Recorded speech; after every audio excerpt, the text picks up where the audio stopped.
teori tentang watak itu sama. Ada yang menggunakan Stephen. Nah, kalau Stephen itu kan ada yang disebut dengan thinking, feeling, itu ya macam-macam ya.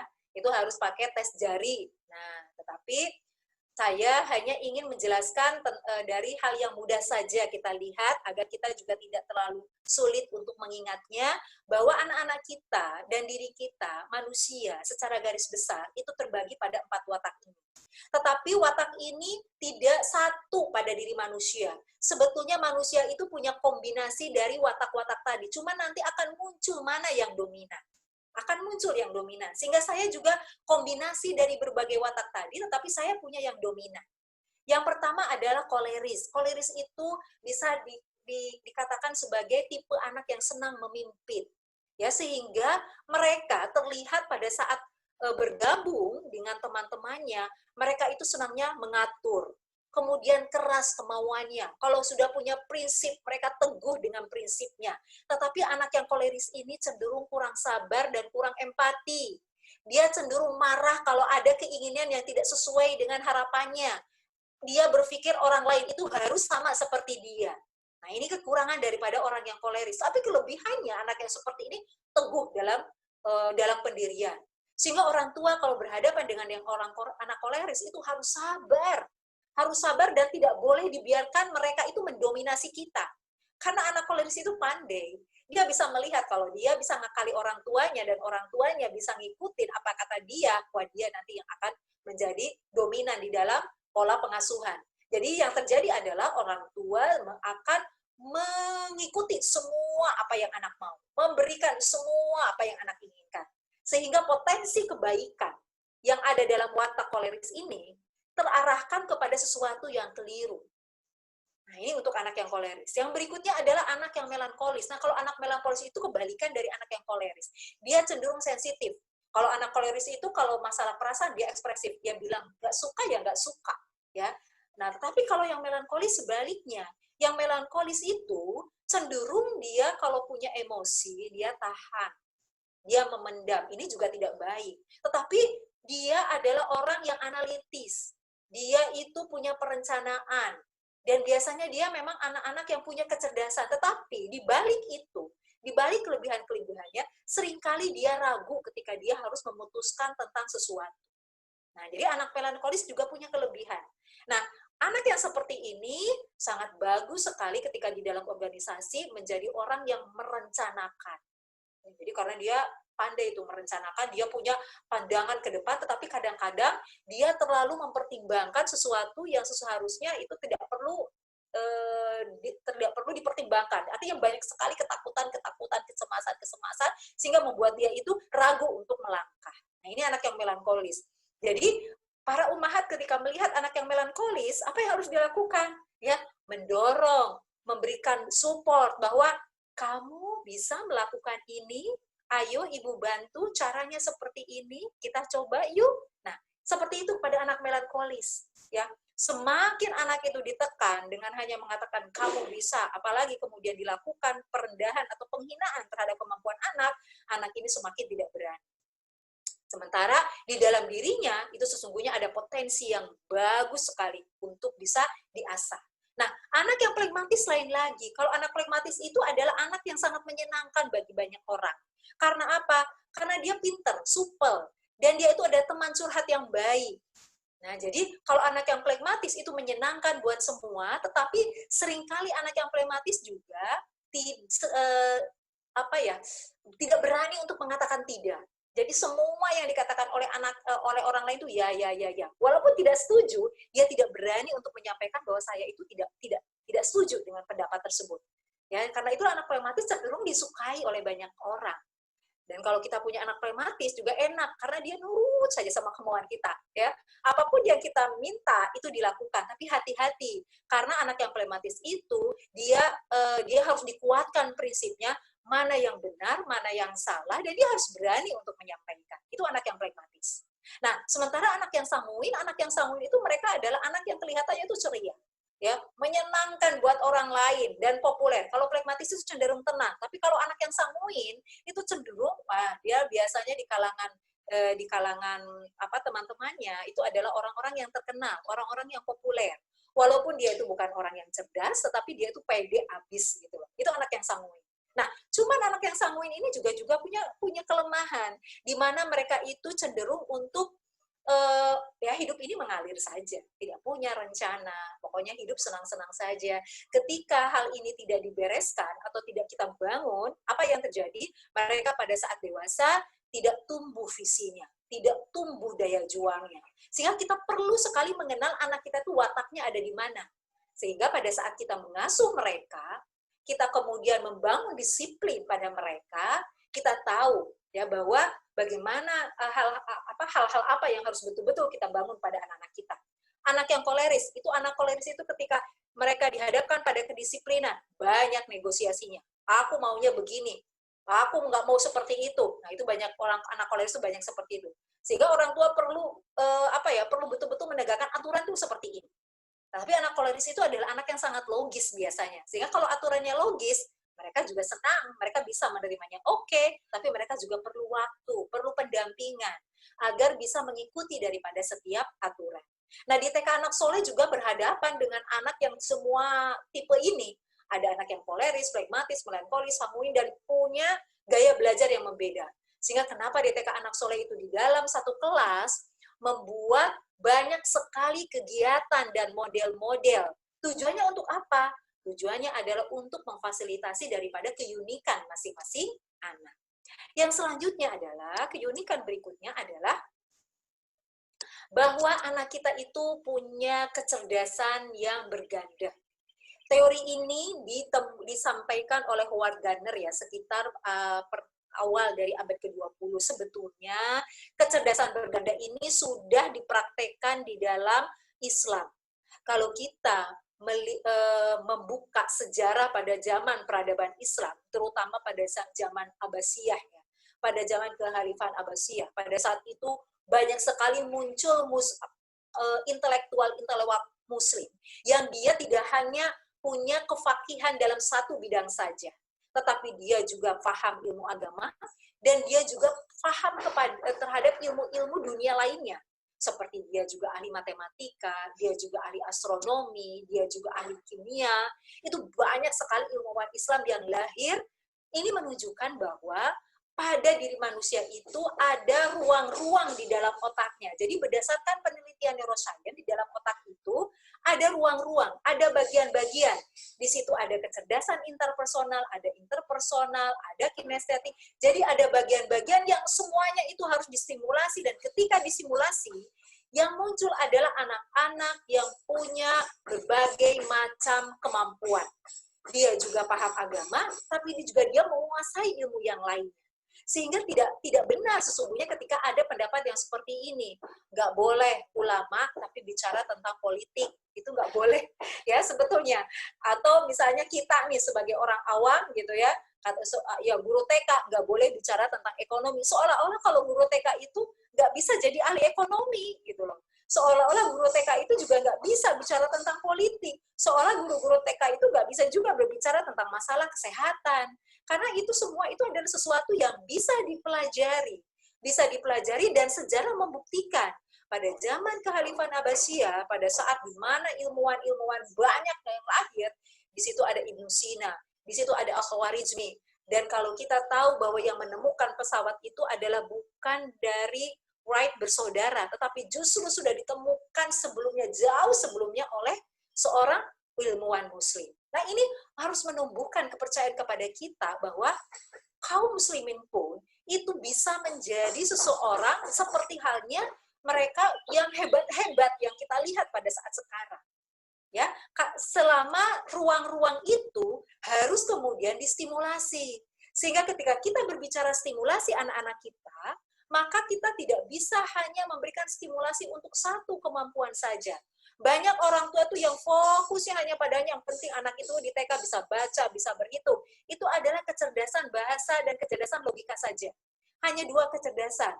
Sementara kecerdasan yang lainnya, intrapersonal, interpersonal, kinestetiknya, musikalnya, spasial, visual, natural, eksistensialnya, itu tidak distimulasi. Karena sesungguhnya anak yang bahagia itu adalah anak yang memang semua kecerdasan ini mereka diberikan ruang. Karena untuk apa misalnya anak itu pandai dalam matematika, tapi ternyata dia nggak bisa bergaul, dia pandai dalam segi misalnya dia punya kemampuan untuk hafal Al-Quran, itu kecerdasan bahasa, tapi ternyata dia juga tidak mampu untuk bergaul dengan teman-temannya. Dan kita lihat bahwa kecerdasan, contoh misalnya kemampuan menghafal Quran, itu ada bagian dari kecerdasan bahasa. Dan itu baru satu, kecerdasan bahasa itu luas. Ada kemampuan menghafal, ada kemampuan berbicara, ada kemampuan menulis, ada kemampuan belajar bahasa kedua, belajar bahasa asing. Jadi untuk satu jenis kecerdasannya saja, itu variasinya banyak sekali. Maka apa? Keuntungannya atau manfaatnya bagi orang tua ketika memahami bahwa anak-anak kita itu punya potensi kecerdasan berganda. Mereka ketika melihat progresnya anak, mereka bisa melihat anak dengan kacamata yang lebih besar. Mereka bisa lebih bersyukur, mereka bisa lebih mensyukuri dan kemudian bisa lebih memberikan apresiasi terhadap setiap kemajuan yang ditunjukkan oleh anak. Tidak semua anak loh ketika datang ke sekolah lalu dia menyapa gurunya, "Assalamualaikum Bu Guru, Assalamualaikum teman-teman." Itu nggak semua anak loh begitu. Ya, lalu tidak semua anak juga ketika mereka itu masuk di dalam kelas, lalu mereka itu bisa lancar menyimpan membuka sepatu, menyimpan tas, lalu masuk di dalam kelas dan sebagainya, itu lancar semua gitu dalam waktu yang katakan relatif lebih cepat dibandingkan dengan teman-temannya. Jadi progres setiap anak itu akan menjadi lebih kaya. Dan ketika kita melihat anak dengan kacamata yang lebih luas, apa yang terjadi? Kita bisa lebih menjadi pendidik yang bersyukur dan kita pandai untuk menghargai apapun yang muncul pada anak-anak kita. Karena cara pandang kita terhadap anak itu lebih luas. Nah, yang berikutnya adalah bagian yang terakhir ya, bahwa kita harus paham anak itu berkembang secara bertahap. Allah menyampaikan di dalam surat Al-Insyiqaq, latarkabunna tobaqan an tobaq, bahwa sesungguhnya kamu itu melalui tingkatan demi tingkatan. Jadi semua manusia dari sejak lahir, mereka itu ketika berkembang mengalami tingkatan-tingkatan. Mulai dari yang tidak bisa berjalan, harus merangkak dulu, merayap dulu, lalu bisa berjalan sampai akhirnya bisa berlari. Semuanya itu melewati tahapan. Kenapa? Karena saraf-saraf manusia itu juga berkembangnya secara bertahap. Otak manusia itu terdiri dari dua. Ada saraf sensori dan ada saraf tepi dan ada saraf pusat. Saraf pusat itu terbagi jadi dua. Ada saraf sensorik dan ada saraf motorik. Nah, ini berkembangnya secara bertahap.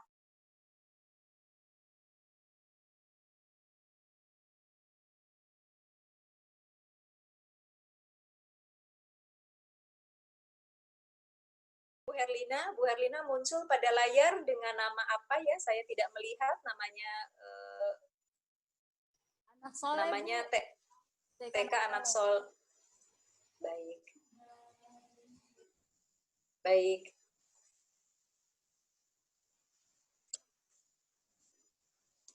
Baik. Ya. Ya, Bu Herlina, silakan. Bu Herlina sudah menjadi host ya. Silakan untuk melanjutkan dari share screen saya. Ya, saya sudah sampai pada tahapan perkembangan. Ya, nah ketika kita berbicara tentang tahapan perkembangan, maka ada dua hal yang harus kita pahami. Yang pertama adalah usia kronologis dan yang kedua adalah usia biologis. Apa yang dimaksud dengan usia kronologis dan apa yang dimaksud dengan usia biologis? Usia kronologis itu adalah lamanya kita hidup di dunia. Ya, dan itu adalah sesuatu yang take for granted. Artinya Allah itu kasih. Karena itu sebetulnya kita nggak perlu meraya-rayakan ya secara besar-besaran usia kronologis kita. Karena itu tuh adalah sesuatu yang Allah kasih untuk kita. Bersyukur, iya, kita harus bersyukur. Tetapi sungguhnya yang harus kita cermati itu adalah usia biologis kita. Usia biologis kita sesuai nggak dengan kronologis kita? Yang dimaksud dengan usia biologis adalah apakah tugas-tugas perkembangan di usia tertentu itu sudah nggak bisa kita selesaikan? Apakah tugas-tugas perkembangan anak di usia 1 tahun itu sudah nggak terselesaikan? Nah, ini yang perlu kita cermati sehingga kita bisa paham apakah ada yang terlambat perkembangannya pada anak-anak kita. Nah, contoh keterlambatan perkembangan. Silakan Bu Herlina di slide selanjutnya. Contoh bagi anak yang punya keterlambatan perkembangan seperti apa? Dilanjutkan lagi, Bu Herlina. Silakan lanjutkan. Nah, ini. Jadi contoh yang terlambat perkembangan itu seperti apa? Kalau di usia 0 sampai 1 tahun, itu ada tugas-tugas perkembangan yang harus kita kenali. Contoh misalnya, anak di usia 0 bulan, ya, dia itu bisa biasanya ini, tangannya menggenggam. Kemudian pada usia 1 bulan, dia sudah memalingkan wajah ketika mendengar suara, ya. Nah, pendengarannya itu yang memang lebih dulu dibandingkan dengan penglihatannya. Nah, tetapi ketika dia usia 1 tahun belum menengok saat dipanggil namanya, nah berarti ini ada keterlambatan karena seharusnya sudah muncul di usia 1 bulan. Seharusnya sudah muncul sehingga kita kalau anak-anak itu dipanggil lalu dia belum menengok, waduh, ini harus segera kita perlu waspada. Apa yang bermasalah? Atau contohnya misalnya ketika di usia 2 tahun, anak belum bisa berjalan. Karena kalau dilihat dari tugas perkembangan, bisa berjalan itu adalah di usia 1 tahun. Sehingga ketika 2 tahun belum bisa berjalan, kita perlu lihat apa permasalahannya. Apakah ada dalam masalah aspek fisiknya, ada yang perlu kita bawa ke dokter ya untuk memeriksa, atau stimulasi dari kita. Karena kalau anak itu nggak pernah kita kasih kesempatan untuk berjalan, pokoknya untuk merangkak, menjelajah, selalu digendong, itu juga bisa menghambat kemampuan anak berjalan yang seharusnya di 1 tahun dia bisa berjalan, tapi ternyata kok 2 tahun belum bisa berjalan. Lalu di usia 8 tahun, ini terkait dengan aspek emosi. Kalau di usia 8 tahun anak itu masih suka tantrum. Apa itu tantrum? Tantrum itu ngamuk. Di usia 8 tahun, kalau mau sesuatu itu teriak, nggak dipenuhi itu nangis, bisa melempar-lempar, bisa mukul-mukul. Nah, padahal usia 8 tahun dari segi kemampuan bahasanya, mereka sudah bisa seharusnya menyampaikan keinginannya, sudah bisa menyampaikan apa perasaannya. Sehingga kalau 8 tahun masih terantem, berarti ada keterlambatan dari segi sosial emosionalnya. Nah, ini ya manfaatnya kalau ibu-ibu itu mengetahui tahapan perkembangan. Dan ini waktunya harus cukup untuk membahas ya, untuk pembahasannya. Karena nanti kita akan bahas di usia 1 tahun seperti apa, usia 2 tahun seperti apa, sehingga membuat nanti kita tuh tahu apa yang harus kita berikan, apa yang kita bisa lakukan, sikap kita itu harus apa, ya, ketika mendampingi anak-anak kita. Nah, tetapi seperti halnya saya juga pada saat anak saya lahir tidak seluruh tentang teori perkembangan itu saya sudah tahu atau saya sudah bisa membaca menyelesaikan semua tentang buku pendidikan Islam. Nah, apa yang harus kita lakukan ketika memang terjadi keterlambatan perkembangan? Silakan Bu Herlina sedikit mundur dulu di slide yang sebelumnya, ya. Pada saat kita ada keterlambatan perkembangan, maka yang dilakukan oleh orang tua adalah orang tua jangan panik. Ya, orang tua jangan panik tetapi melakukan koreksi, introspeksi. Introspeksinya ini ada apa? Apakah memang dari anaknya ataukah stimulasi kita yang tidak optimal yang membuat perkembangan anak itu terhambat. Nah, seharusnya yang dilakukan oleh orang tua itu introspeksi dulu. Seringkali orang tua itu bersikapnya begini, kalau ada keterlambatan pada anak, cepat-cepat dibawa ke psikolog, cepat-cepat dibawa ke psikiater. Ya, sebelum melakukan koreksi dulu terhadap pola pengasuhan. Karena pola pengasuhan itu erat sekali kaitannya dengan perkembangan anak-anak kita. Maka yang dilakukan itu adalah kita introspeksi dulu. Ada yang nggak keliru dari apa yang selama ini saya lakukan. Karena itu yang paling cepat kita lakukan dan yang paling mudah. Paling mudah bagi kita sebagai orang tua untuk melakukan koreksi. Sementara kalau ketika dilihat ada keterlambatan pada anak-anak kita, langsung kita bawa ke psikolog. Sementara masalahnya itu ada pada kita, seringkali anak yang didudukan sebagai sumber permasalahan pada sesungguhnya, masalah itu ada pada orang tua. Maka apa yang terjadi? Itu akan semakin lama untuk memulihkan anak. Ya, akan semakin lama untuk mengejar keterlambatannya. Karena apa? Karena ketemu dengan psikolog itu paling hanya bertemu 1 kali di dalam sepekan. ya. Kalau kita harus berhari-hari, itu kan tentu juga memakan biaya. Kemudian stimulasinya dengan psikolog itu kan dalam satu kali pertemuan paling berapa lama sih? Sementara masalahnya itu ada pada kita. Lalu ketika anak itu kembali ke rumah, lalu tidak mendapatkan stimulasi yang baik, ya perkembangan anak itu akhirnya maju mundur. Dia nggak bisa progresnya itu terlihat. Nah, karenanya penting bagi orang tua ketika melihat ada tugas perkembangan yang tidak muncul pada anak-anak kita, yang pertama kali harus dilakukan itu adalah koreksi dulu. Koreksi, baik dari pihak kita sebagai seorang ibu ataupun suami. Karena ketika kita berbicara tentang pola pengasuhan, maka antara ibu dengan ayah itu harus kompak.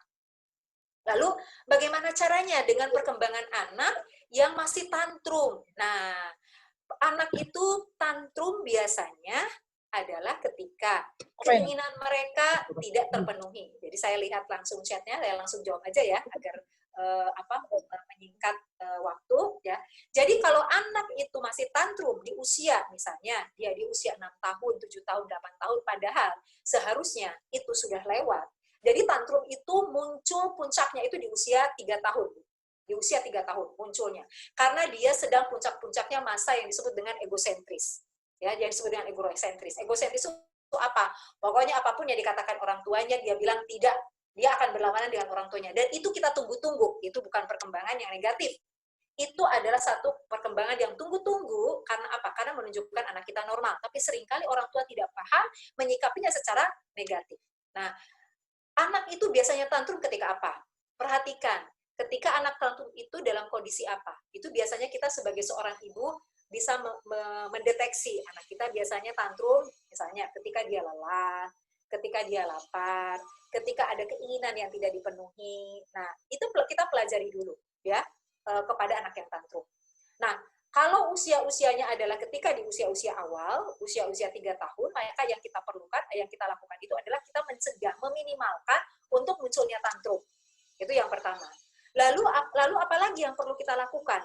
Kita perlu mengenalkan kepada anak bahasa emosi. Tantrum itu berkaitan dengan emosi. Biasanya tantrum disebabkan karena anak marah, anak kecewa, anak sedih. Nah, pengenalan berbagai macam emosi itu harus kita sampaikan pada anak-anak kita. Dengan cara apa? Misalnya ketika anak itu mengamuk. Karena apa? Karena dia tidak dibelikan mainan. Jadi dia mau mainan atau katakanlah mau permen, tapi orang tuanya nggak kasih gitu. Karena kan kita juga harus memberikan aturan pada anak-anak kita. Lalu dia ngamuk karena tidak diberikan permen. Lalu kita sampaikan pada anak kita, ya. Kalau di awal itu cukup dengan mengelus-ngelus punggungnya, memeluknya, sambil bicara seperti ini, Mama ada di sini, Mama tahu kamu kecewa, karena kamu ingin permen tapi Mama tidak kasih. Mama paham perasaan kamu, tapi kita perlu bicara agar Mama bisa menjelaskan. Mama tunggu ya, sampai kamu siap mendengarkan, sampai kita bisa bicara. Ya sudah begitu saja. Jadi kalau anak tantrum, kitanya jangan tantrum lagi. Karena ketika anak tantrum, lalu kita tantrum lagi, apa bedanya kita dengan anak?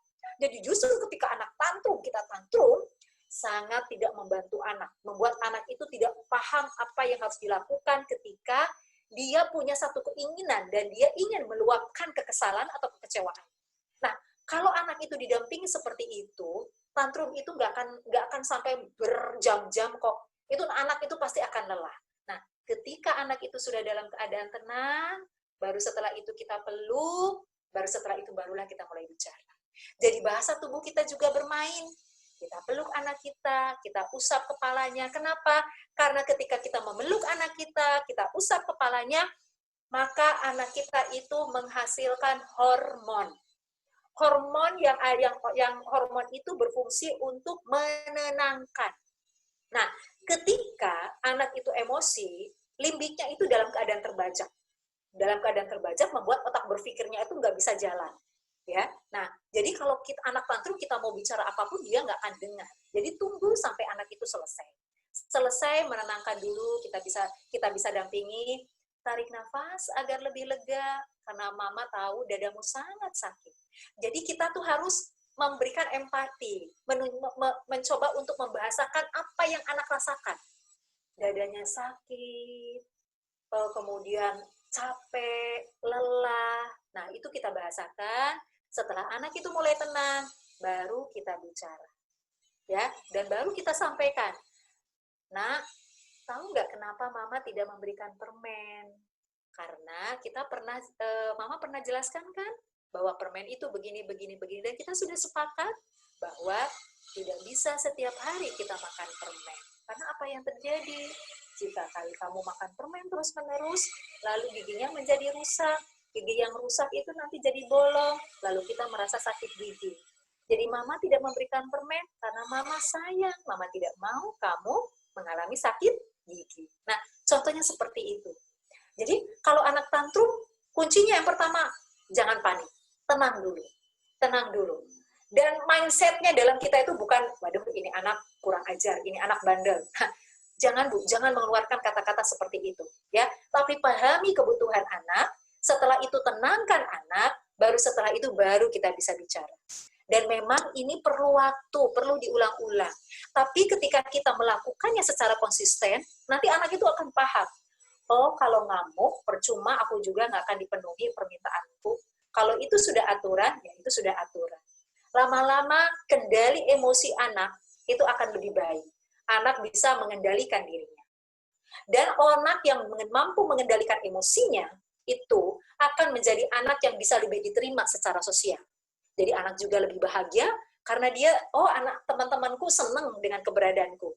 Dan berdasarkan penelitian yang dilakukan di tahun, kalau nggak salah tahun 1960-an, tentang bagaimana pengaruh antara kendali emosi dengan masa depan, bahwa anak-anak yang mampu mengendalikan emosinya, mengendalikan keinginannya, pada saat mereka besar, mereka menjadi anak-anak yang punya kesempatan lebih sukses. Kenapa? Karena untuk meraih tujuan, untuk meraih satu keinginan, untuk mencapai satu cita-cita, kita tahu di dunia ini harus melalui perjuangan dan kerja keras, dan kadang-kadang kita harus dihadapkan kepada jatuh bangun, ya. Tidak semua di dunia ini bisa didapatkan oleh anak, dan anak itu harus belajar sejak dari dini. Sehingga sejak dari kecil anak itu memang harus dikenalkan yang namanya aturan. Banyak orang tua yang tidak paham bahwa anak saya masih kecil, nggak usah dia diatur. Padahal masa peka anak itu untuk untuk paham tentang aturan, yaitu di usia 0 sampai 3 tahun. Tapi caranya adalah bukan dengan cara yang penuh kekerasan. Jadi ada teknik, ada metodenya ya. Kalau untuk 0-3 tahun metodenya seperti ini, usia di atas itu metodenya seperti apa. Nah, itu ada metode-metodenya.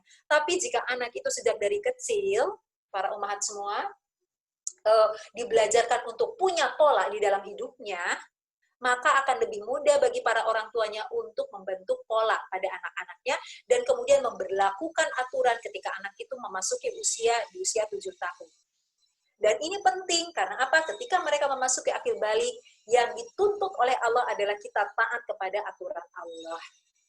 Itu sudah nggak ada pilihan.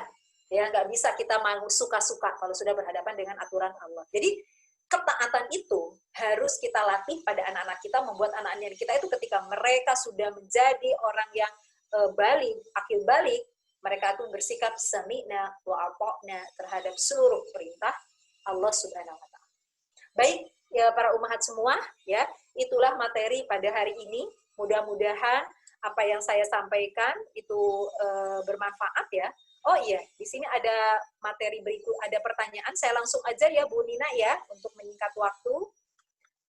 Dari Ibu Dewi Marwah ya, bahwa manusia itu, mohon maaf.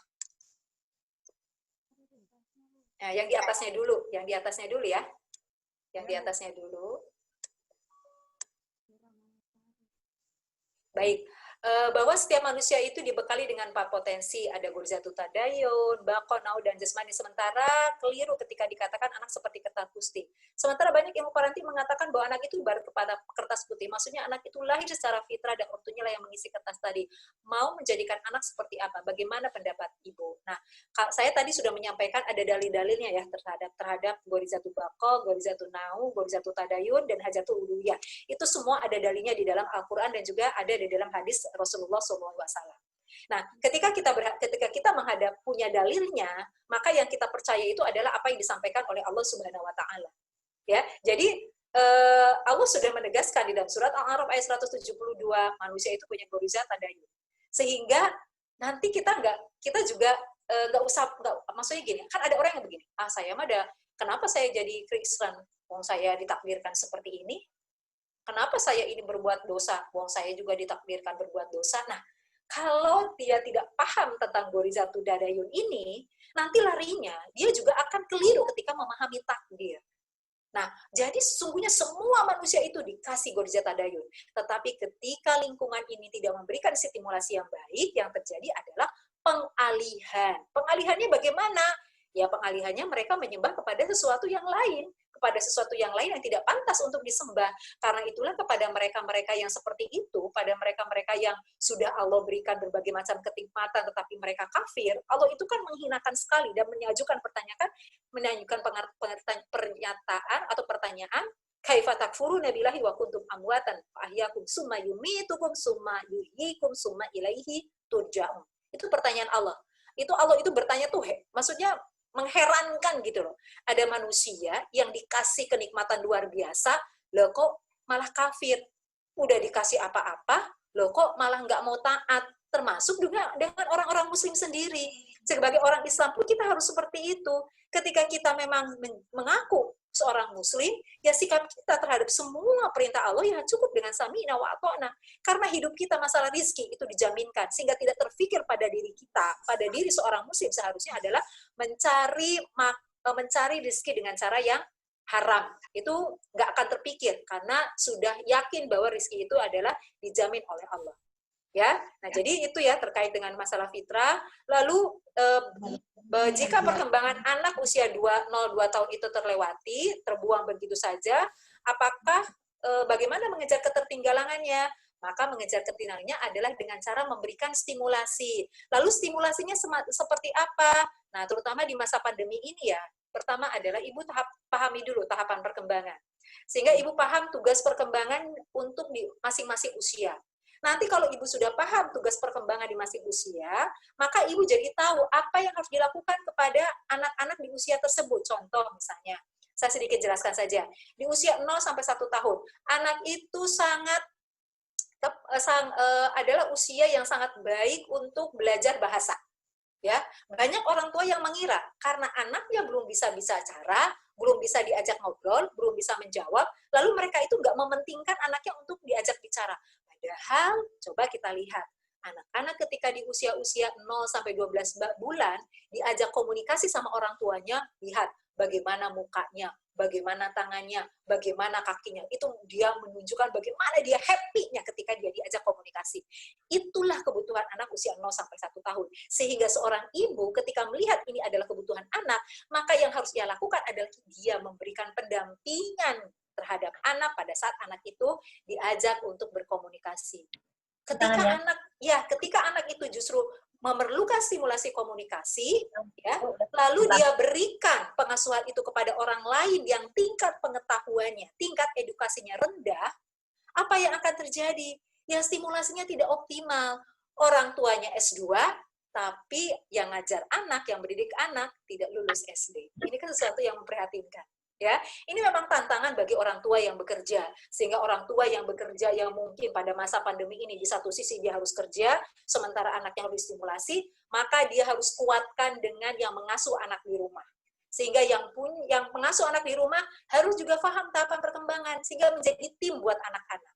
Karena anak itu betul-betul di usia 0 sampai 12 bulan itu mendengar saja, semua itu masuk dalam sel otak dan tersimpan. Nanti pada saat dia bicara, apa yang pernah dia dengar, itulah yang akan dia ucapkan.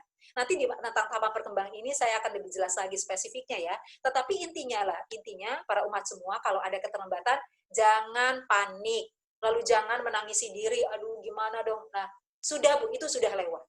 Ya, Allah pun ketika kita berbuat dosa, Allah kan memberikan kesempatan kepada kita untuk tobat dengan mengucapkan istighfar. Maka kita juga istighfar. Karena kita sudah melalaikan apa yang sudah Allah amanahkan. Istighfar. Tapi setelah itu kita move on, kita belajar. Dan karena pendidikan anak ini ada sesuatu yang panjang, maka memang ibu juga harus belajarnya sabar, ya. Karena memang ilmunya perlu utuh dan banyak, sehingga kita bisa memberikan stimulasi yang lengkap. Lalu, bagaimana terkait dengan perbedaan otak kanan dan kiri? Oh iya, memang otak manusia itu berdasarkan yang literatur saya baca itu memang terbagi ya atas otak kanan dan otak kiri. Ya, kita bisa mendengarkan apa yang disampaikan oleh Ibu Dr. Aisyah Dahlan ya, tentang bagaimana perbedaan antara otak laki-laki dengan otak perempuan. Pada kenyataan, saya tidak pada sisi untuk mengomentari ya, tetapi juga kita bisa lihat bahwa di dalam faktanya, laki-laki dengan perempuan itu memang berbeda. Allah sudah menjelaskan di dalam surat Al-Imran ya, kalau tidak salah, bahwa laki-laki dengan perempuan itu berbeda. Itu Allah sudah jelas itu disampaikan di dalam Al-Quran. Dan perbedaannya itu, kalau masalah berbeda, itu tidak hanya menyangkut fisik. Pasti perbedaan yang Allah berikan itu Allah ciptakan untuk mendukung kepada fungsi-fungsi yang Allah berikan. Fungsi laki-laki dengan fungsi perempuan itu berbeda. Kalau laki-laki, fungsinya itu adalah ketika dia sudah berkeluarga, dia harus menjadi qawwam. Maka ketika dia menjadi qawwam, maka laki-laki itu memang punya gorizatu bako yang lebih tinggi dibandingkan dengan perempuan. Maka pantang, Bu, bagi kita para istri, itu merendahkan suami kita. Lah, bapak ini belajar gitu, kayak masalah parenting biar jadi bapak yang baik, aduh, itu akan semakin mental. Karena gorizatu bako, laki-laki itu lebih tinggi dibandingkan dengan perempuan. Lalu juga terlihat memang kemampuan bahasa. Saya rata-rata ya, saya punya 2 anak laki-laki, itu anak laki-laki saya mirip bapaknya. Kalau saya SMS, jawabnya apa? Ya, tidak, oke, no problem. Beda dengan anak perempuan. Anak perempuan saya, kalau saya telepon, mami, mami, mami, apa kabar mami? Banyak sekali ya bahasanya. Ya, karena memang perempuan diberikan kemampuan untuk bisa berbahasa. Dan ini punya peranan penting untuk mendidik anak. Ibu akan melihat bagaimana kelebihan ini memang sangat dibutuhkan ketika mendidik anak-anak, terutama dalam mengembangkan kemampuan bahasanya. Anak banyak ya saat ini tuh kami di TK Anak Soleh Makassar, tiap tahun itu ada anak yang speech delay. Nah, anak-anak yang speech delay ini ada yang memang karena masalah di bagian otaknya, tetapi juga ada yang karena kesalahan pengasuhan. Jadi orang tuanya tidak menstimulasi, tidak banyak ngajak bicara, ia berpikir bahwa anaknya yang penting anteng, lalu nonton TV, diberikan alat gadget, anak tahu kosakata bola, merah, tapi tidak pernah mencoba atau katakanlah minim stimulasinya bagaimana menggunakan kosakata tersebut di dalam situasi yang sebenarnya. Padahal ketika anak tahu kosakata, dia harus mampu untuk mengaplikasikan kosakata itu dalam lingkungan yang luas, dalam konteks yang luas. Nah, ini ketika tidak dipelajari oleh anak-anak kita. Ya, dan yang berikutnya ada dari Ummu Habib, bagaimana ketika kalau suka tantrum tapi usianya 17 tahun, bagaimana ya? Nah, kalau yang usianya 17 tahun masih suka tantrum, ini artinya kan keterlambatannya sudah jauh sekali. Nah, mungkin juga tidak tantrum ya, Bu ya. Kalau tantrum itu biasanya ditunjukkan dengan melempar-lempar barang, melempar kursi, ya seperti itu tantrum. Ya mudah-mudahan ini tidak seperti itu ya. Tetapi jika memang demikian, berarti ini anak memang ada permasalahan yang sangat besar terkait dengan pengendalian emosi. Nah, kalau anak yang seperti ini dan usianya 17 tahun lalu dia masih melakukan tantrum, maka cara apa yang dilakukan? Cara yang dilakukan adalah memang kemudian kita harus ajak anak ini bicara. Kita harus berikan pengertian. Kita harus berikan satu pemahaman. Bagaimana seseorang ketika orang itu mengalami satu emosi. Karena apa? Karena kalau dibiarkan, ketika anak ini nanti suatu ketika berkeluarga, kalau misalnya anak ini laki-laki, dia jadi suami, dia akan mudah untuk melakukan KDRT, kekerasan kepada istrinya. Demikian juga kalau misalnya dia perempuan, kemudian dia jadi ibu, maka dia sangat mudah untuk melakukan kekerasan kepada anak-anaknya. Sehingga pola pengasuhan itu memang biasanya sifatnya turun-temurun. Turun-temurun itu diwariskan. Ketika anak itu pada masa kecil sering dipukul, maka nanti ketika dia besar, cara seperti itulah yang biasanya juga dilakukan untuk menyelesaikan masalah. Sehingga kalau anak 17 tahun, ibu dia masih tantrum, ya dia suka masih ngamuk, maka caranya adalah ibu rangkul dulu. Ibu rangkul dulu, ibu accept. Jadi ada tiga cara. Accept, kemudian ask for, kemudian setelah itu forgive. Artinya maksud saya itu apa? Terima dulu, ini adalah anak saya seperti ini, saya harus terima dulu dan saya ikhlas. Saya ikhlas ya Allah, saya punya anak seperti ini, dan tugas saya adalah membimbing anak saya karena ini adalah amanah. Ketika saya mendampinginya, semodel apapun, katakanlah kesabaran yang harus saya lakukan, ini adalah pahala untuk saya. Jadi yang pertama kan juga tuh mindset-nya dulu. Mindset-nya kita bahwa ini adalah dan pahala untuk kita. Ya, kemudian setelah itu baru kita lihat, kita bicara pada anak kita. Nah, Sebelum anak itu tantrum, ibu sudah bicara terlebih dahulu. Jadi lihat biasanya anak tantrum dalam situasi seperti apa. Nah, ketika anak tidak tantrum, ibu ajak bicara. Ibu ajak bicara pada satu kesempatan karena dia sudah dewasa. Kalau sudah dewasa, itu kita bisa bicara sebagai orang dewasa. Nah, ibu perhatikan kalau misalnya kamu ada keinginan, lalu kamu tidak dipenuhi, kamu masih suka ngambek sama ibu. Kenapa sih? Nah, itu diajak bicara sampai emosi itu teralirkan. Karena emosi itu Bu nggak bisa ditahan. Ya nggak boleh dipendam yang namanya emosi. Emosi itu ada sesuatu yang sunatullah, ada pada diri manusia. Yang bisa dilakukan adalah emosi itu harus dialirkan, dikasih got, dikasih penyaluran, tapi penyalurannya harus dengan cara yang bijak. Sehingga ketika dia menyalurkan emosi, dirinya aman, lingkungannya juga aman. Dan ini memang pekerjaannya nggak bisa satu kali, Bu. Ini harus banyak sabar-sabarnya. Dan tak terlupa, Bu, ketika anak itu sudah menunjukkan satu perilaku, ya pasti anak itu, Bu, berubahnya dia juga akan mengalami masa transisi. Jadi saya sudah tahu kalau saya marah itu nggak boleh saya ngambek sama ibu saya. Nah, dia sudah berusaha. Nah, ketika dia sudah berusaha, bisa jadi suatu ketika dia mengulangi lagi. Nah, dia juga sedang mengalami transisi itu. Yang penting dia berusaha, maka kita hargai, dan ketika anak itu sudah mengupayakan, maka yang kita lakukan itu adalah kita memberikan apresiasi. Nah, Ibu bersyukur hari ini makin sini Ibu melihat kamu sudah lebih kontrol diri. Terima kasih ya, Ibu berbahagia. Kamu sudah menjadi anak yang bisa membahagiakan Ibu. Seperti itu, Bu. Dan tolong juga tanyakan kepada anak, apa sih yang anak itu kurang dari kita? Kita juga perlu, Bu, siap untuk mendengar dari anak-anak kita, seperti apakah kita sebagai seorang ibu bagi anak-anak. Mungkin anak-anak mengatakan, ibu sih cerewet, ibu sih kalau ngomong nyakitin. Nah, kalau anak itu berkata demikian, ibu-ibu mohon maaf ya, dengarkan aja dulu. Sabar, jangan ngomong begitu, kamu itu gak bisa membalas apa yang sudah ibu lakukan. Jangan seperti itu, Bu. Dengarkan dulu. Karena kita berusaha untuk mendewasakan ini anak. Kita sebagai orang tua yang punya pengalaman lebih banyak, jadi jangan baperan ya. Kita harus istiqomah gitu ya. Istiqomah mendampingi anak-anak yang masih tantrum. Waktunya sudah jam 11, saya kembalikan kepada Bu Nina. Mudah-mudahan apa yang saya sampaikan bisa bermanfaat untuk para umahat semua. Insya Allah, sedikit demi sedikit nanti ibu-ibu ketika belajar dalam materi yang selanjutnya, nanti kan ada materi tentang bagaimana mengelola emosi diri. Nah, itu insya Allah akan menjadi bekal untuk ibu-ibu semua, bagaimana cara kita memanage emosi pada diri kita dan juga memanage emosi anak-anak kita. Saya cukupkan sampai di sini ya. Saya kembalikan kepada Ibu Nina. Silakan Ibu Nina.